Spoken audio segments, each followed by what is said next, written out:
Nous voulons lire un texte de la parole de Dieu.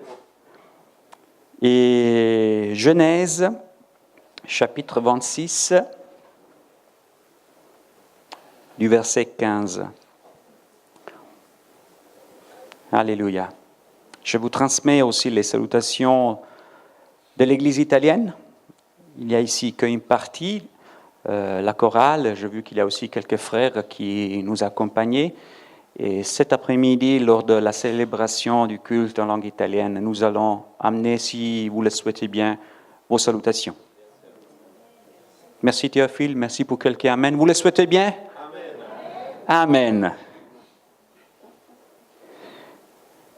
J'essaie de lire en français. Genèse 26, du verset 15. Tous les puits qui avaient creusé les serviteurs de son père au jour d'Abraham, son père, les Philistins les bouchèrent et les remplissant de terre. Et alors Abimelech dit à Isaac, « Va-t'en de chez nous, car tu es beaucoup trop puissant pour nous. » Isaac partit de là et installa son campement dans l'ouest de Guérar où il habita. Et Isaac creusa de nouveau de puits qu'on avait creusés au jour d'Abraham son père et que les Philistins avaient bouchés après la mort d'Abraham. Et il les appela des mêmes noms dont son père les avait appelés. Et les serviteurs d'Isaac creusèrent encore dans l'ouest et trouvèrent un puits d'eau vive. Et les bergères de Guérar cherchèrent querelle aux bergères d'Isaac en disant « L'eau nous appartient ». Il appela donc le puits du nom d'Azek, dispute, parce qu'on s'était disputé avec lui. Et ils creusèrent un autre puits, au sujet duquel il y a eu aussi querelle, et il l'appela du nom de Sitna, opposition. Il leva le camp et creusa un autre puits, au sujet duquel il n'y a eu pas querelle. Il l'appela du nom de Rehoboth, largeur, car, dit-il, le Seigneur nous a maintenant mis au large, et nous pourrons être féconds dans le pays. Et de là, il monta à Bersabée, et le Seigneur lui apparut cette nuit-là, et dit, « Je suis le Dieu d'Abraham, ton père, n'ayez pas peur, car je suis avec toi, et je bénirai, et je te bénirai, et je multiplierai ta descendance à cause d'Abraham, mon serviteur. » Et là, Isaac bâtit un autel et invoqua le nom du Seigneur. Là, il dressa sa tente. Là, les serviteurs d'Isaac forèrent un puits. Et Abimelech se rendit auprès de lui depuis Guérar avec Aouzat, son compagnon, et Picol, le chef de son armée. Isaac leur dit, « Mais pourquoi êtes-vous venus me voir alors que vous me détestez et que vous m'avez renvoyé de chez vous ?» Et ils répondirent, « Nous voyons que bien que le Seigneur est avec toi, et c'est pourquoi nous disons qu'il aille, je te prie, une adjuration entre nous et toi. Concluons avec toi une alliance. Tout ne nous fera que mal, de même que nous ne t'avons pas maltraité, que nous t'avons fait seulement du bien et que nous t'avons laissé partir en paix. Tu es maintenant béni du Seigneur. » Et Isaac donna pour eux un banquet, ils mangèrent et burent. Puis ils s'y levèrent le beau matin et s'engagèrent par serment l'un envers l'autre. Isaac les laissa partir et ils les quittèrent en paix. Et ce jour-là, les serviteurs d'Isaac vinrent lui dire au sujet des puits qu'il avait creusés, « Nous avons trouvé de l'eau. » Et Isaac l'appela Shiba, serment. C'est pourquoi le nom de la ville est Bersabée, puits du serment, jusqu'à ce jour. Amen.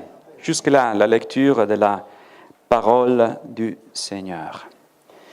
Le verset 18 de notre texte dit que Isaac creusa de nouveau le puits qu'on avait creusé au jour d'Abraham, son père, et que les Philistins avaient bouché après la mort d'Abraham, et qu'il les appela de même nom dont son père les avait appelés. C'est une belle figure, une belle image de fidélité en quelque sorte. Isaac qui on pourrait dire aujourd'hui, Isaac dans sa recherche des sources de vie, si vous voulez bien, d'eau ou de vie ou de vérité, hein, il n'allait pas chercher loin, il n'allait pas chercher de nouvelles aventures ou à nouveaux endroits, hein, mais il allait à décreuser, à déboucher les puits, ou les expériences ou ce qu'avait vécu son père Abraham. Et je pense qu'aujourd'hui, c'est très important pour chacun d'entre nous, hein, d'aller chercher la vérité où la vérité se trouve. Aller chercher l'eau de la vie où elle se trouve. Amen. Et nous savons que la vérité, la source de vie, nous est présentée dans ce merveilleux livre qui est la parole de Dieu. Amen. Que nous avons parfois besoin de découvrir, que nous avons parfois besoin de la reconsidérer, d'aller la redécouvrir, hein, parce que des fois, son message, son contenu, il est bouché. Hein. Il est bouché par telles situations, beaucoup de situations, par nos idées parfois par des idées qui viennent d'autres, celles des autres, qui, ma foi, remet en discussion son contenu, la vérité qu'elles contiennent. Hein, mais ce que nous voulons dire ce matin, et si vous ne comprenez pas trop comment j'arrive à m'exprimer, je vous prie de garder ça au moins dans votre pensée, c'est que cette parole, encore aujourd'hui, contient la vérité. Amen. Elle nous parle, elle contient un message fondamental. C'est le seul message qui nous permet de nous approcher de Dieu. C'est le seul message qui nous montre les conditions, comment nous pouvons nous rapprocher de Dieu. Amen. Le monde, les religions essayent de nous montrer, de nous convaincre qu'on peut se rapprocher de Dieu de plusieurs manières, de plusieurs façons, hein, en mettant douleur. Mais la seule voie, la seule vérité, c'est Jésus, ce Jésus que nous trouvons dans la parole de Dieu. Amen.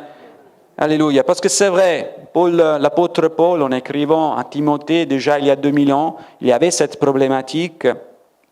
Il lui disait que les gens ne voudront plus écouter le véritable enseignement, mais ils suivront leurs propres désirs et s'entoureront d'une foule de maîtres qui leur diront ce qu'ils aiment entendre. Ils fermeront leurs oreilles à la vérité pour se détourner vers des légendes. Amen. C'est un problème qui a toujours existé et aujourd'hui encore, c'est un problème que crée des problèmes, aussi parfois parmi nous. Dit bien Isaïe, à la loi, à la témoignage, si on ne parle pas ainsi, c'est qu'il n'y aura pas d'aurore, si vous voulez, d'illumination pour le peuple de Dieu. Et en essayant de parcourir le même chemin qu'avait parcouru Isaac et ses serviteurs dans le débouchage de ces puits, nous voulons comprendre un peu plus qu'est-ce que le débouchage de la parole de Dieu nous apporte, nous amène à comprendre. Amen. Dans cette opération, Isaac, il a allé déboucher le premier puits, voire aussi le deuxième, Ezek et Sitna, qui littéralement signifie opposition, dispute. On a lu les versets 19 à 21 du chapitre 18, et ceci provoque déjà une première réaction par rapport à ce qu'on vient de dire. Seigneur, nous voulons excaver, nous voulons déboucher, comprendre ce que ta parole nous doit dire. Et quel est le résultat?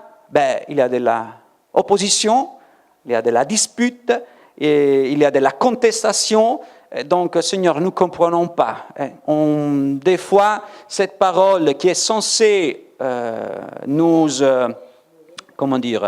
faire grandir, nous enseigner, nous donner de la paix, comment ça se fait qu'en la lisant, des fois, on a l'impression qu'il y a de l'opposition. C'est vrai, on a de la dispute qui se forme, qui se crée dans notre vie, dans notre cœur. Pourquoi la recherche de la vérité doit devenir des fois une occasion de dispute, d'opposition, de contestation? La réponse, elle est relativement claire, parce que notre chair, nos désirs, est attiré parfois par le mensonge et la myopie de ce monde, de ce que ce monde essaie de nous enseigner, elles combattent contre la vérité.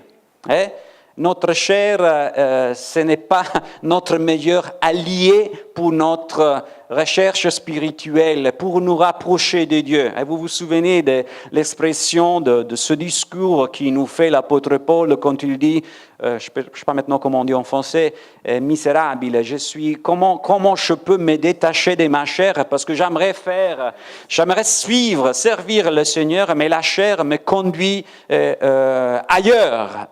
On est confronté tous les jours par cette situation. Et c'est normal. Et c'est bien. Et c'est bien si la parole de Dieu provoque ce conflit, provoque ce tremblement de terre dans notre vie. Parce que notre chair, nous devons comprendre tous les jours, devons faire revivre, avoir bien au clair les vérités de la parole de Dieu. La vérité nous dit que sans le salut de Jésus, nous sommes perdus à jamais. Au contraire, notre chair conteste tout cela, confirmant que Dieu, étant amour, va à la fin pardonner tout le monde. C'est vrai, parce que des fois, on dit qu'on est plus bien que Dieu. On a plus de grâce de Dieu. On est mieux des fois de Dieu. Mais non, la parole de Dieu nous enseigne que le salut, la vie éternelle, le pardon, la riappacification, la paix avec Dieu, c'est possible seulement si on accepte le sacrifice du Christ qu'il a accompli sur la croix. On ne peut pas arriver à Dieu, on ne peut pas avoir la vie éternelle si on ne passe pas par la croix, si on ne comprend pas qu'on est des pécheurs, si on ne comprend pas qu'on a besoin du salut, si on ne comprend pas que chaque jour, on a besoin d'être pardonné. Amen. Le jour que le Seigneur nous a sauvés, il nous a donné une nouvelle vie, mais nous savons que, ma foi, à cause de la chair, nous continuons à pécher. Mais heureusement que la parole de Dieu nous enseigne qu'on peut tout le temps aller à la croix et continuer à être lavé par le sang de Jésus, qui est encore efficace aujourd'hui. Amen.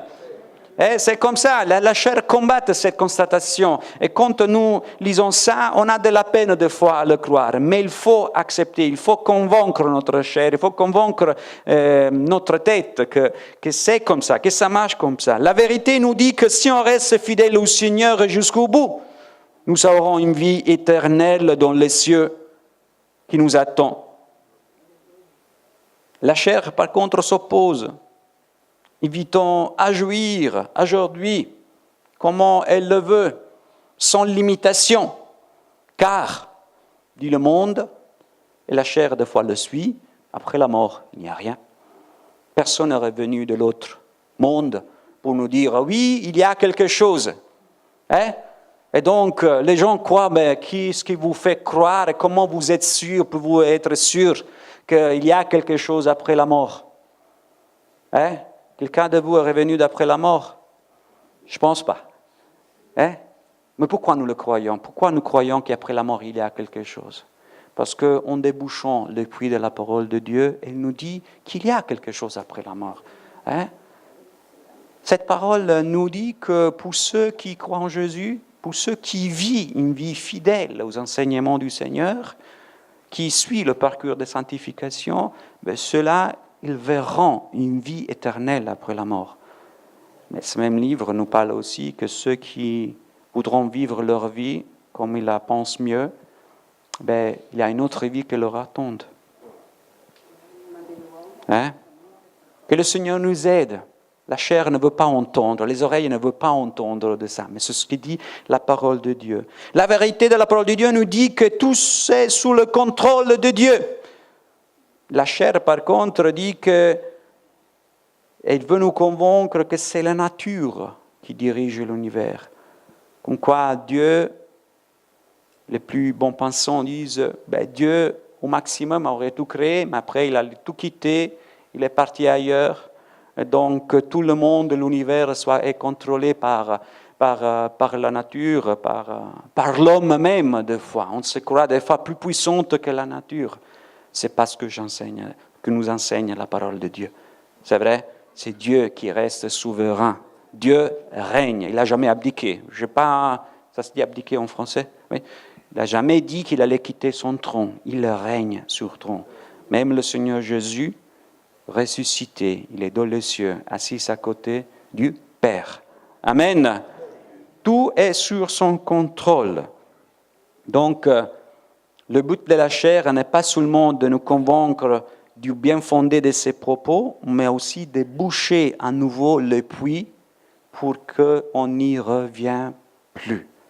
C'est important que nous débouchons le puits de la parole de Dieu, que si l'ennemi de nos âmes essaye de mettre des doutes dans notre tête, que nous retournons la parole de Dieu et que nous essayons de la bien placer dans notre vie.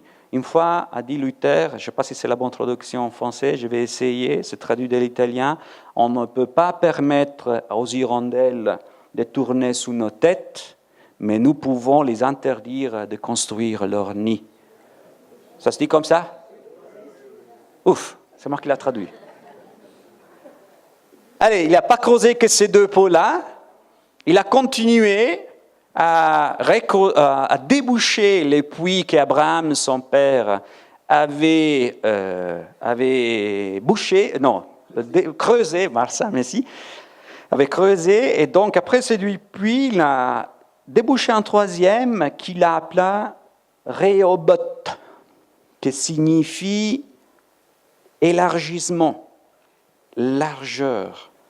Oui, c'est vrai, la recherche de la vérité qui est dans la parole de Dieu, c'est vrai que des fois crée des disputes, des oppositions, mais c'est aussi vrai que cette parole, elle est large et elle nous apporte aussi de la prospérité spirituelle, des biens spirituels. Dans son débouchage de ce puits, en l'appelant Rehoboth, Isaac disait « Le Seigneur nous a mis au large pour que nous puissions prospérer dans les pays. » Amen.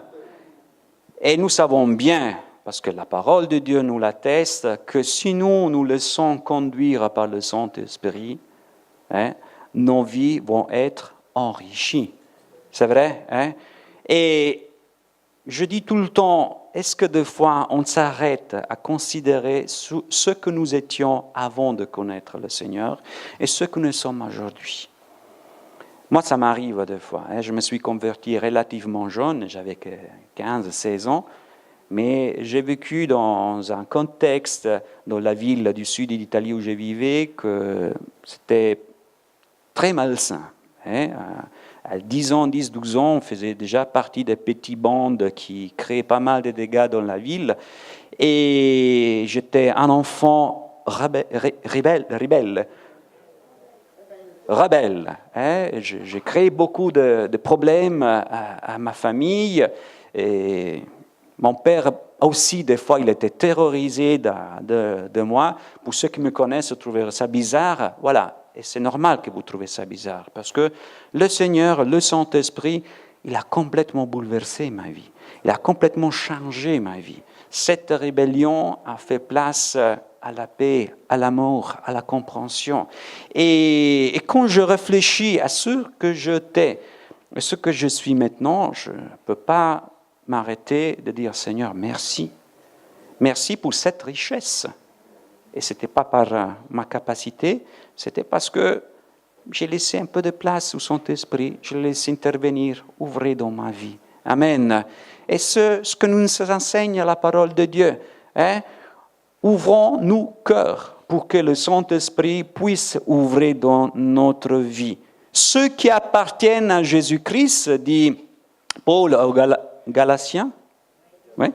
Ceux qui appartiennent à Jésus-Christ ont fait mourir sous la croix leur propre nature, avec ses passions et avec ses désirs.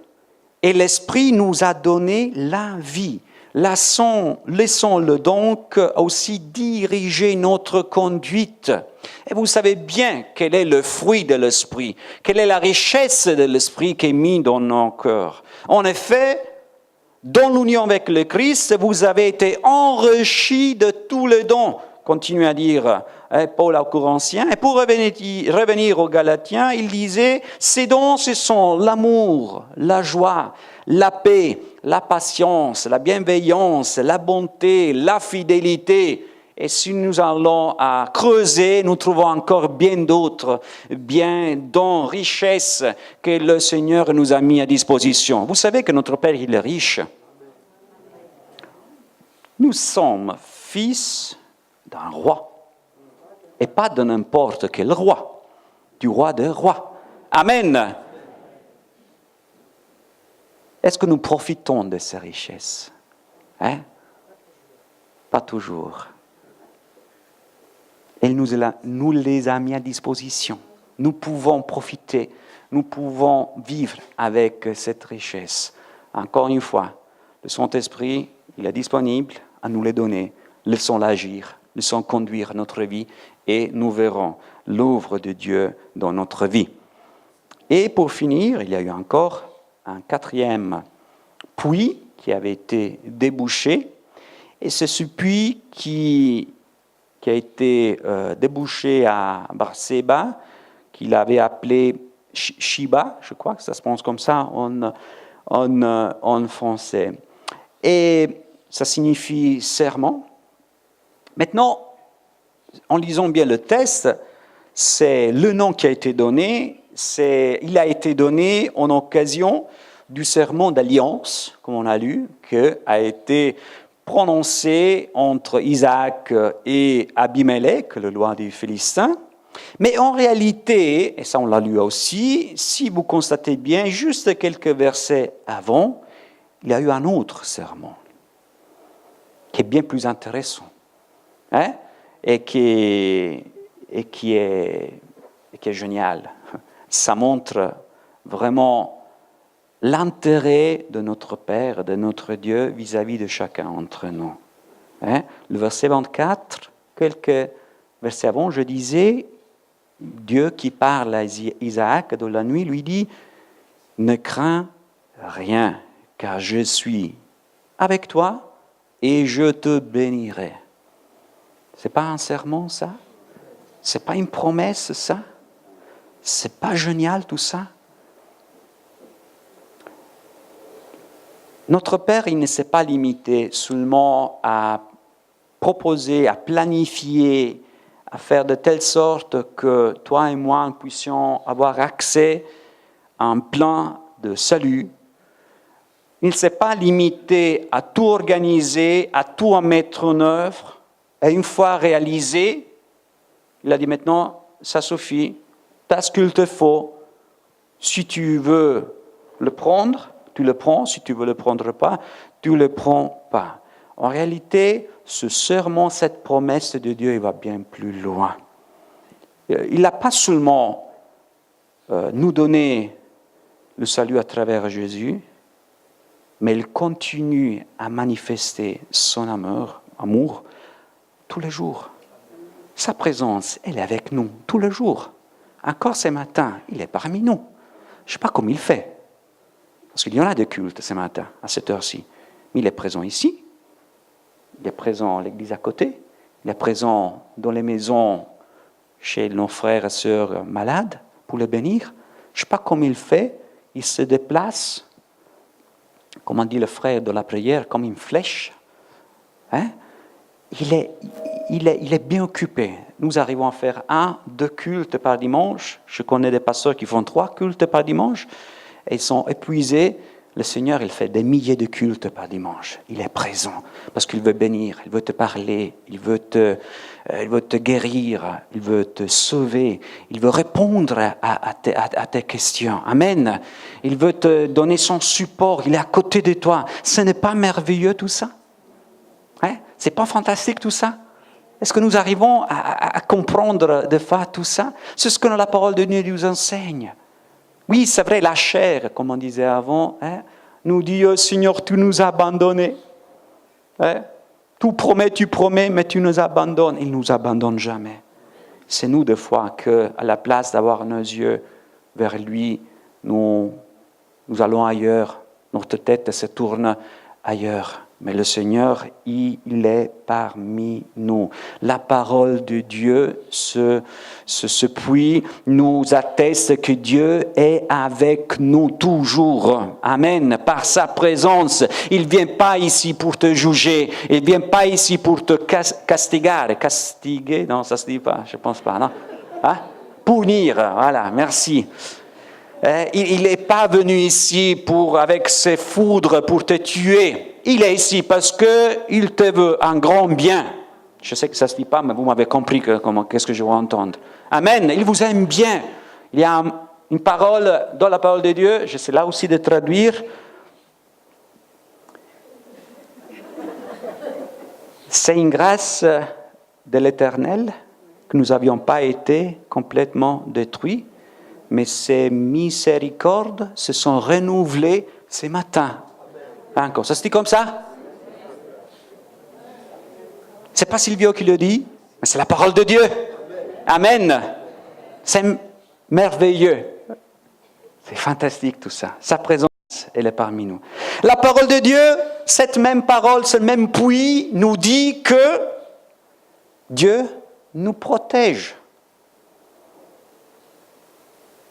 Je pense qu'un jour, quand on sera dans les cieux, le Seigneur va nous rendre un rapport dans lequel sera marqué toutes les fois qu'il nous a protégés, toutes les fois qu'il nous a prévenus, non, je ne sais pas si ça se dit, préservés, merci. Et à mon avis, ce sera un très très grand rapport. Bon, nous avons une éternité pour le lire, donc il y aura du temps.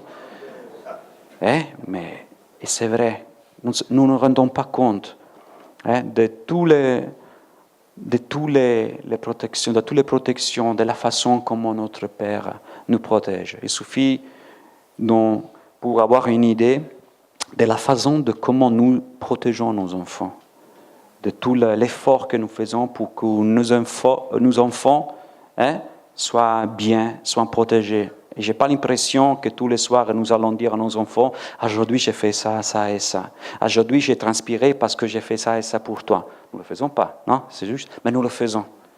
Et nous sommes contents quand nos enfants vivent dans un contexte protégé, se sentent bien, se sentent protégés. C'est la même chose que Dieu fait avec nous. C'est ce que nous enseigne sa parole. Et sa parole, pour finir, nous dit aussi que il nous écoute. C'est sa promesse, c'est lui qui l'a dit. Et il y en a des choses à écouter. Des fois, nous arrivons avec ce que j'appelle la liste des courses. Seigneur, j'ai besoin de ça. Seigneur, veux-tu bénir?